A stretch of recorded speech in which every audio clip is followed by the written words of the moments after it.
Чаваш челги бурчухне, тенже путмен. Куда мы мелись, истянуки. И туган тел, и матур тел, әткәм әнкәмнең теле.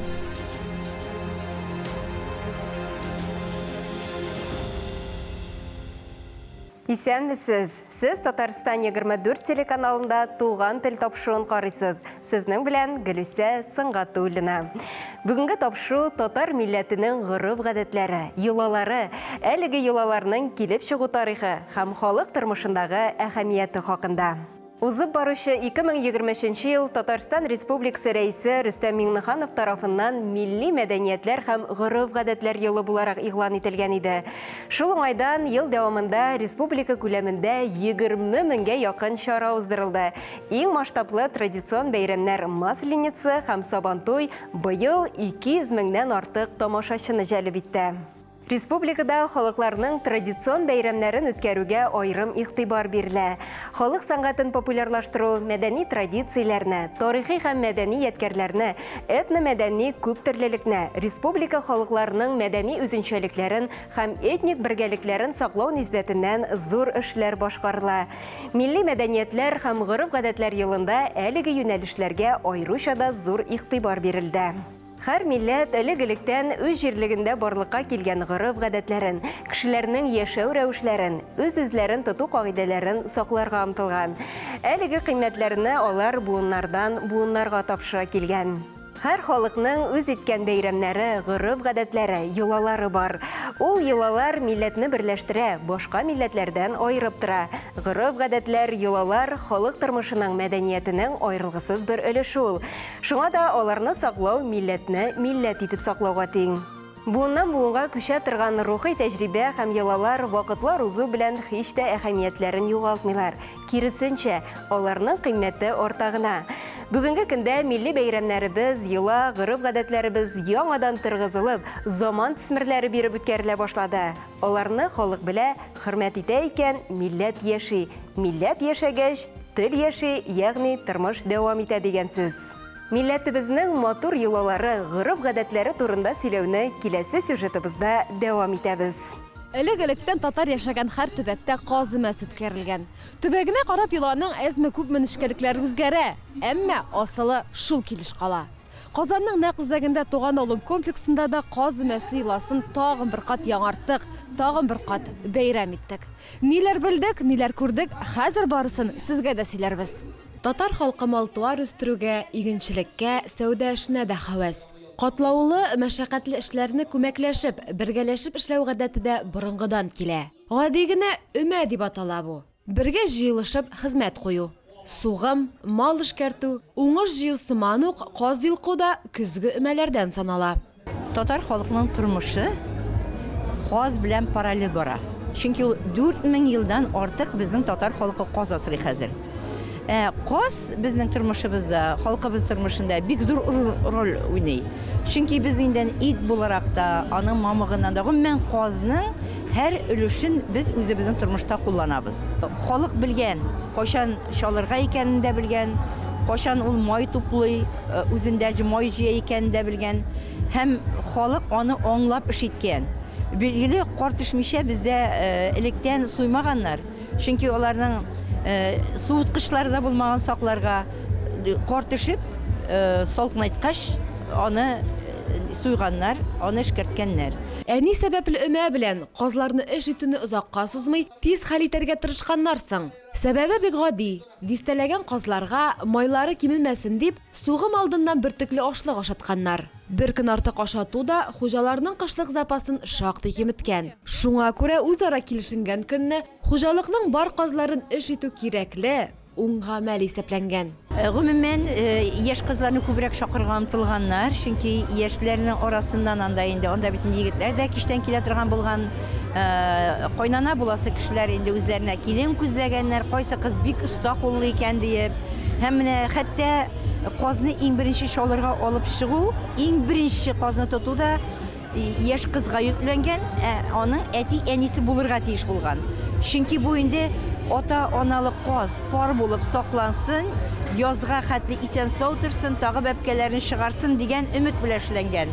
Өмәшләрне эш барышында ике кат ашату мәҗбүри кагыйдә. Беренче табын өмәшләр казларның мамыкларын алып, эшләрен ярганнан соң кырыла. Икенче тапкыр казлар эшкәртелеп беткәч, шишмә, бәке, инешкә шайкарга төшәр алдыннан өстәл артына җыелалар. Кадрия ханым казымасын эшкәлекләрен ярты көн сөйләсәң дә барлап бетереп булмый ди. Ә без исә ярминкә буйлап сәяхәтебезне дәвам итәбез. Безнең төбәгендә каз асраучылар бик күп. Без республикада иң беренче урынны алып торабыз каз асраучылар саны буенча. Һәм һәрбер ихатада бик күп каз асрыйлар, йөзләгән казлар асрыйлар һәр кеше ихатасында. Һәм каз элеккеге кебек, борынгы кебек өмәләр итеп үткәрелә. Каз йолкуларны өмә белән башкаралар. Күрше тирә, туган тумача җыела. Казның бөтен нәрсәсендә кулланабыз. Иң беренче чистарткан вакытта канатларын кисеп алып, аны идән себерү өчен тоталар, машиналардагы карларны себерү өчен тоталар. Ә инде йоннарыннан мендәр ясыйбыз, мамыкларыннан бала мендәре ясыйбыз, мамыкларыннан гына. Ondan soң инде казның ишәкләрен, башларыннан берсен дә калдырмыйбыз. Башларыннан, тәпиләреннән, муеннарыннан, канатларыннан бәлеш пешерәбез. Һәм инде тагын безнең якта пешерә торган бер үзгә ризык бар. Ул муенга эш тутырып эшлә торган тутырма дип атала. Муенга каз тутырып эшләр бик тәмле ризык килеп чыга. Мөслим мендәрләрен без дә күрдек. Алар искиткеч. Быел бу төбәктә бөтен Россия каз өмәсе фестивале дә гөрләгән. Каз өмәсе көндезен эш, кичен яшьләр арасында җыр бию белән үтә. Үзенә күрә бер мәҗлескә әверелә. Егетләр уңган кызларны күзли, кызлар тиң ярын сайлый.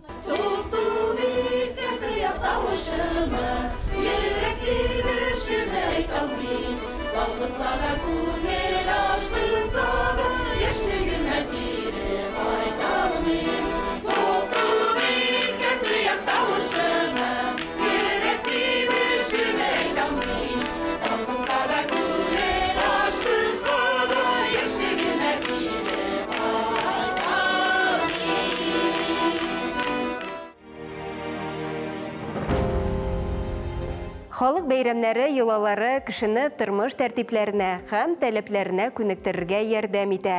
Ул бәйрәмнәрдә халыкның ылысы да, кечесе дә катнаша. Яшь буын бәйрәмдә катнашуның тәртибен кечкенәдән өйрәнеп үсә.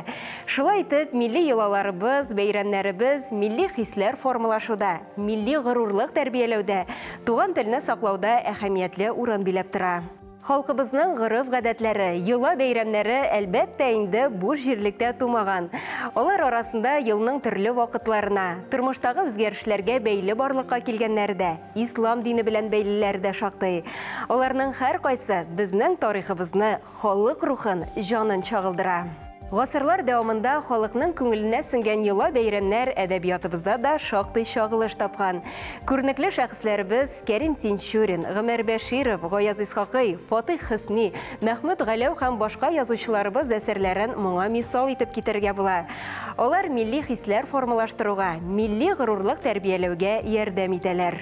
Татар халкында гаилә йолалары элек-электән зур бер төркемне тәшкил итә. Алар туй, бала туу, күңү һәм мәрхүмне искә алу йолаларын үз иченә ала. Гаилә йолалары арасында иң катлаулысы мөгаен никах туй йоласыдыр. Туй йолалары дигәндә без бер туй мәҗлесен генә түгел, ә берсен-берсе алыштырып килә торган тулаем бер катлаулы циклны күз алдында тотабыз. Мөселманнарда өйләнүнең төп вакыйгасы ул никах. Гаилә төзүне шәригатьчә махсус дуга укытып беркетү йоласы. Никах мәҗлесе гадәттә кыз өендә үткәрелә. Анда олы кешеләр, картлар, егетнең һәм кызның әти-әниләре, туганнары катнаша. Никах туе тыныч, салмак кына итеп, изгелек һәм бәхет теләү сүзләре белән уздырыла. Бу йоланы халкыбыз изге итеп саный, тылсымлы көчкә ия дип ышана. Никахтан соң икенче көнне кияү йортында туй мәҗлесе үткәрелә. Туйның һәрбер мизгеле, һәрбер күренеше, җыр, музыка, такмак-такмаза, төрле ырымнар, йолалар белән үрелеп бара. Туй өчен махсус һәм үзенчәлекле аш-су, савыт-саба, кием-салым, түшәк, ястык һәм башкалар әзерләнә.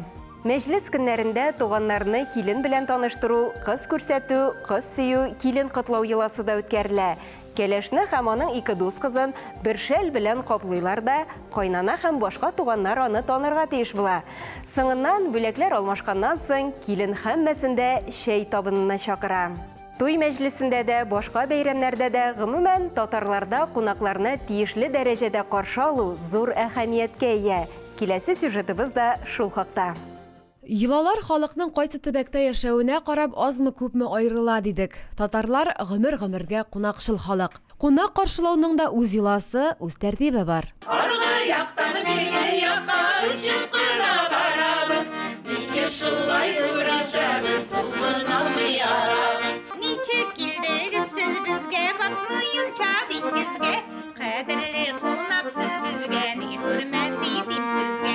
Кадерле кунак сез безгә, ни хөрмәт итим сезгә. Әлеге искиткеч кунак каршылау йоласын олы күлбашчылар күз карасыдай кадерләп саклый икән. Шулай булмыни, әби-бабаларыбыздан калган гырыф-гадәт бит. Ачык чырай, такташәй татарның әхлак билгесе.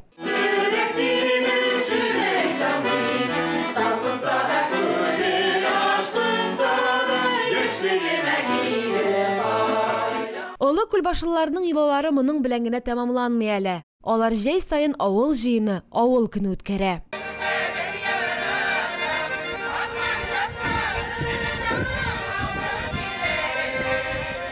Янәшәдәге кеше күлбаш, синтәк, шүрҗил авылларын да җыеп, даны бар тирә-юньгә таралган күркәм бер бәйрәм бу. Быел 4нче тапкыр авылдашларыбызны авылдан чыгып киткән кешеләрне әлеге мәйданга җыябыз.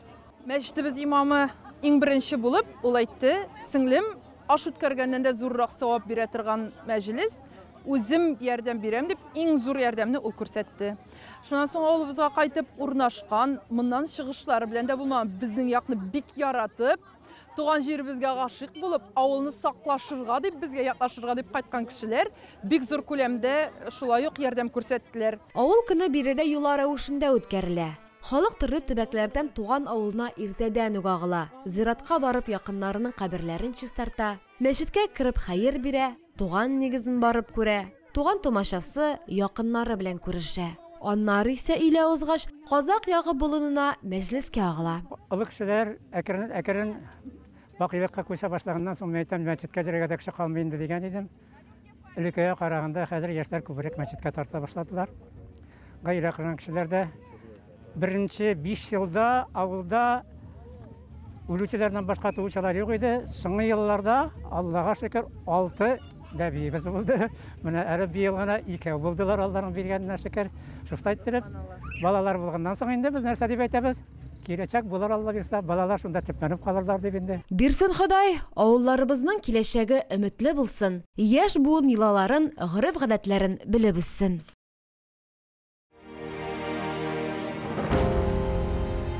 Халык бәйрәмнәре чыннан да халыкны милләт итеп берләштерә торган чараларның берсе. Әйткәнебезчә, һәр милләтнең үзенә генә хас бәйрәм йолалары бар. Татар халкының Сөмбелә, Сабантуй, Нәүрүз, Нардуган, Корбан гаете, Ураза бәйрәме, Каз өмәсе, Никах туй йоласы һәм Бәби туе бәйрәмнәре тарихи үзенчәлегебезне саклый. Кайбер милли бәйрәмнәргә айрым тукталыйк. Җыен. Гадәттә бу бәйрәм җомга көнне башланган һәм 3-4 көн дәвам иткән. Җыенны һәр вакыт җәй көне урак эшләре башланганчы бәйрәм иткәннәр. Аңа хәзерлек эшләре алдан алып барылган. Яшьләр тарафыннан оештырыла торган кайбер уеннар һәм күңел ачулар Сабантуй бәйрәмен хәтерләткән, ләкин ат чабышлары, көрәш һәм башка спорт ярышларының уздырылмавы белән җыен Сабантуйдан бик нык аерылып торган. Аның каравы, җыр, бию, музыка көне буе бер дә тынып тормаган. Кызлар, егетләр бергәләп, рәхәтләнеп күңел ачканнар, ял иткәннәр. Аулагый. Олы кешеләр иде юк чакта буйга җиткән кызлы йортта аулак өй үткәргәннәр. Анда кызлар төрле кул эшләре эшләгәннәр, пешереп сыйланганнар. Аулак өйләргә егетләр кертелмәгән. Тәртип саклау максатыннан өлкән яшьтәге берәр хатын-кыз яки әбине чакырганнар. Аулагый авыл яңалыклары, аш-су турындагы сөйләшүләрдән башланган. Җыр, бию, төрле уеннар белән дәвам иткән. Нәүрүз. Бу сүзнең мәгънәсе фарсыча яңа көн дигәнне аңлата. Урта Азиядә, Иранда, Әфганстанда һәм кайбер башка илләрдә бик борынгыдан килгән яңа елны каршылау бәйрәме ул. Нәүрүз көн белән төн тигезләшкән чорга 21-22 мартка туры килә. Көнчыгыш календаре буенча әлеге төбәкләрдә язны каршылау чәчү эшләре алдыннан үткәрелә торган халык бәйрәменнән гыйбарәт. Йолаларны барлауны дәвам итәбез. Ара киттек, Әлдермешнең күркә, аның ата-бабаларынан калган йоласы кич утыру. Кичке эшләр бер кат тамамланганнан соң, көтү кереп, сыерлар савылгач, күрше-күлән капка төпләренә җыела. Капка төбендә утыру мәҗлесе дип әйтим инде, шуңа җыелыштык. Менә мин шунда күчәне җитеп, миш кыймага пешереп алып килдем. Субханалла. Искиткеч. Әлдермешлеләр шул рәвешле атна сайын очрашып тора икән. Башта тәкъдим белән мәдәният йорты җитәкчесе Илмира апа чыкса, тора-бара халык үзүк, әйдәгез, җыйлыйк әле дип ашкына башлаган. Талла, талла, талла, талла, ике беләгем, нигә талла, нигә яна икән минем йөрәгем. Талла, талла, талла, талла, ике беләгем, нигә талла, нигә яна икән минем йөрәгем.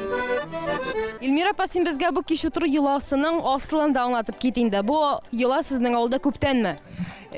Күптән, җәй көне менә иң беренче бер урамда, аннан соң икенче урамда шулай иттереп, без күчмә концерт куеп йөрибез. Сәйлән фольклор ансамбле белән, менә шумасы белән үзегез күреп торасыз, җырлыйбыз, биебез, бик теләп катнашалар. Кыймак пешерүче апа янына хуш исләр үзеннән-үзе алдап китерде. Кыймак авылда эреп тора торган тәмле булып чыксын өчен ни кирәк? Самый главный мәхәббәт кирәк. Сабан туйга сөлге җыю да иң матур йолаларыбызның берсе. Татар халкының әлеге гореф-гадәте төрле якларда төрлечә йөртелә.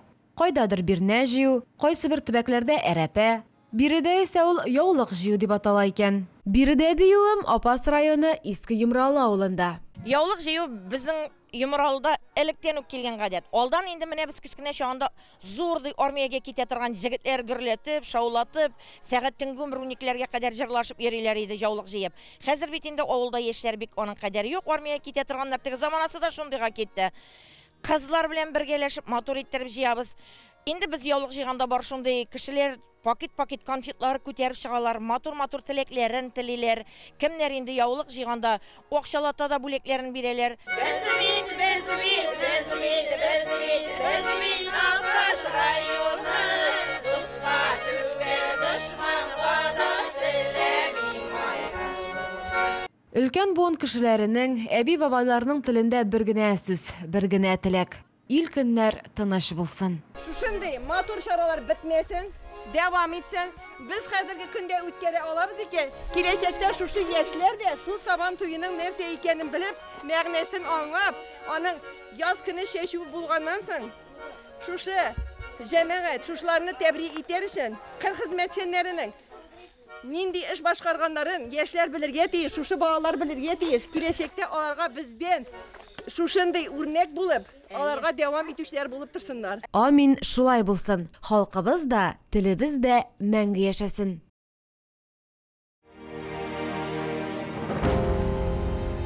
Халкыбызның йола, гореф-гадәт һәм бәйрәмнәрен өйрәнү зур әһәмияткә ия. Диннән, телдән башка яши алмаган кебек, халык йолалардан башка да милләт буларак яшәүеннән туктар иде. Шуңа күрә ерак бабаларыбыздан безгә мирас булып калган шул йолаларны онытмаска, сакларга, буыннан буынга җиткерергә кирәк. Шушының белән тапшыруыбыз ахырына якынлашты. Без бүген татар милләтенең гореф-гадәтләре, йолалары, әлеге йолаларның килеп чыгу тарихы һәм халык тормышындагы әһәмияте хакында сөйләштек. Сез Татарстан 24 телеканалында туган тел тапшыруын карадыгыз. Сезнең белән Гөлүсә Сыңгатуллина булды. Сау булыгыз, яңа еллар котлы булсын, бергә булыйк.